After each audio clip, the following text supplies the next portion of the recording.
Hey, folks, welcome to InTheMoneyStocks.com's intraday analysis video, brought to you by the creators of proprietary price, pattern, and time methodology. Learn the PPT strategies and profit for life, which is what we continue to do here. This is Gareth Soloway, Chief Market Strategist here at InTheMoneyStocks.com. All right, today's date, Thursday, April 24th, 2014, and a much wilder day on Wall Street. We've seen some pretty wild swings, especially this morning. The market's having a large gap higher on the back of Facebook and Apple earnings, only to sell off sharply, go negative, then bounce back close to the highs, then turn around and go back to the flat line, and that's where we're hovering right now. Now, what does this all mean, right? I mean, that's the bottom line. Does it mean something big? Is it not that big a deal? Well, I think it's a big deal, and let me explain this. All right, if you have earnings from Apple, which is one of the largest market cap companies out there, and Facebook, same thing, one of the largest market cap companies out there. In addition, Caterpillar reported today, which was good earnings. You had all these good earnings news breaking, and the markets initially are up, and then they get slaughtered and just crushed to the downside, and they lose all their gains. And if the best you're going to get out of this market today is a 23-cent gain right now on the SPY, that's if we don't sell off more, that is a very poor showing, and investors and traders are going to have to take note of that. All right, now, if you've been following me here at InTheMoneyStocks.com, even in these free videos that I put out, you're very aware that I've been slowly accumulating shorts over the last few days. All right, did it bother me that Apple had good earnings yesterday? Nope. Because even if we did pop today a little bit, it's a one-day event. All right, the market tells me what it's going to do by me reading the charts, and I position myself accordingly. In fact, today, another profit taken in the research center. Now topping out net gain in the research center, 176+% for the year. All right, that's getting close to 18% if you only put 10% of your portfolio in every play. Just 10%. That means if you have a $10,000 account, you'd only put $1,000 in each play, and you'd still have over a 17% return, almost an 18% return for the year. And that's when the average investor is just struggling to keep their head above water. All right, what stock was it? Qualcomm. Take a look at Qualcomm here today, folks. Qualcomm down 4%, and we took profits here right on the opening flush. We were holding it since the 81.25 level, and we covered at 76.90. That's almost a $5 profit, or approximately 5%, 5.3% gain on that position. So just awesome gains right there. In addition, other stocks I've shorted, one of them I told you guys about. I haven't told you guys about a lot of them because obviously that's for paying members. But IWM, all right, just a few days ago on literally Tuesday, right here, we shorted it right here. Why? Because the chart told me to. And since then, we're already up almost $2 on the short on the Russell.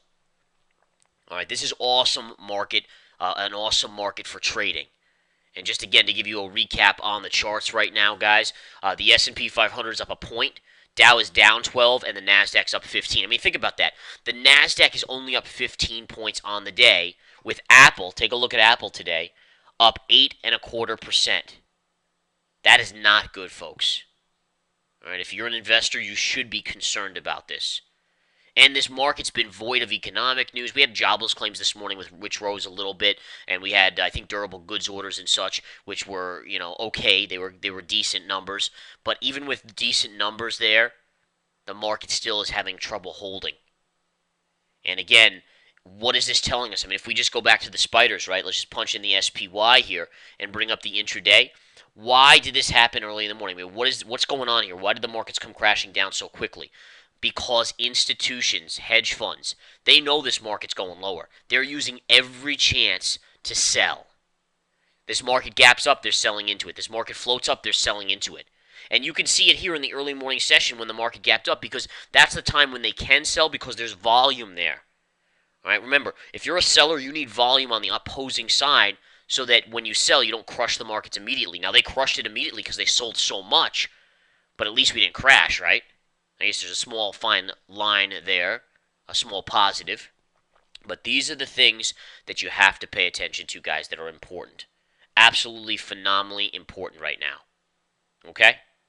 So that's what you have to watch here. And markets right now just up 21 cents. Even if you go to the Qs chart, The Q's way off their highs. Q's had, which is the NASDAQ 100, had this huge gap up here. Look at the fall it had. And then it's bounced around, but actually making a little bit of a bearish pattern here. I could see this selling off into the end of the day. And I think, again, my speculation is that you're going to see a lot of pro traders out there and analysts and the media look at this market and make the same conclusion the end of today that I'm making right now during the day. If this market can't have a good gain when you have good news like this, when you have good earnings, I mean, what's going to happen when we have some mediocre earnings? What's going to happen when we have some bad economic news? What's going to happen if things bubble up in Russia more? And I mean, they are bubbling up right now. We are seeing it bubble up fairly decently. But I mean, these are the types of questions that you have to ask. And I think everyone's going to be asking them. I think it's going to cause a lot of confusion. All right, another play. Check this out, guys. You want to see something? Another play that we bought in the research center, which is really a short on the overall market, VXX. All right, we picked this up at the 41 and change level, low 41s down here, and already up decently on that. That should continue to do well, especially if the market starts selling off sharply. So looking good across the board, guys, and really pretty much exactly what we're looking at here is happening. And we're just going to continue to roll up our sleeves, get dirty, and make money this year. I don't care what the markets do. We're going to be on the right side. I've been long many times this year at the perfect levels. Played Netflix for a 10% bounce, the IBB for a 10% bounce. Now we're making money on the downside. And that's what, again, it all comes down to. All right, what else do we want to discuss here? Anything else? Well, let's take a look at some key stocks here. JP Morgan is actually up just a little bit, up 7 cents on the day, so that's hanging in there. Goldman Sachs up about 66 cents, Bank of America. So you're seeing the financials hanging in there. They're just basically hanging around the flat line there. The IBB, by the way, we just discussed it before. After the big bounce over the last week or so, it has started to come back in a little bit, down about $1.50 today. We saw Amgen earnings not the best either, so Amgen earnings on the poor side, and that's causing some trouble there as well. So little things like that we are paying attention to. In terms of strong stocks today, Caterpillar was up much more. It's still strong on the day, up $1.78, but look at how much that's come off the highs. And they had great earnings, folks. They had fantastic earnings. Absolutely fantastic earnings. So little things like that, just paying attention to. Let me just scan through, see if there's anything else on the radar. No, I think that's about it. That's all I really wanted to mention. I think Amazon has earnings after the bell today, guys. AMZN trading up about $11 into earnings. So there's a lot of now positives, or at least people are thinking it's a positive based on Apple's earnings that Amazon might outperform. I'm not sure if I'm in that camp, guys. I'm not sure. I didn't like, even though Amazon a couple quarters ago said they were going to raise their Prime numbers and stuff, I think that's an overall bearish sign because I think that means that they know their growth is going to slow, so they have to figure out another way to make money. And I'm going to be curious to see what the earnings announcement from Amazon does say today. The stock, if we go to the daily chart here, let's just bring up the daily really quickly. There you go.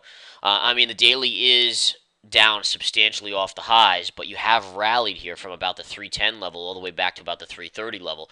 So honestly, it's tough for me to know where the earnings will push this stock. Do I think it's going to have a major impact on the market? Not really.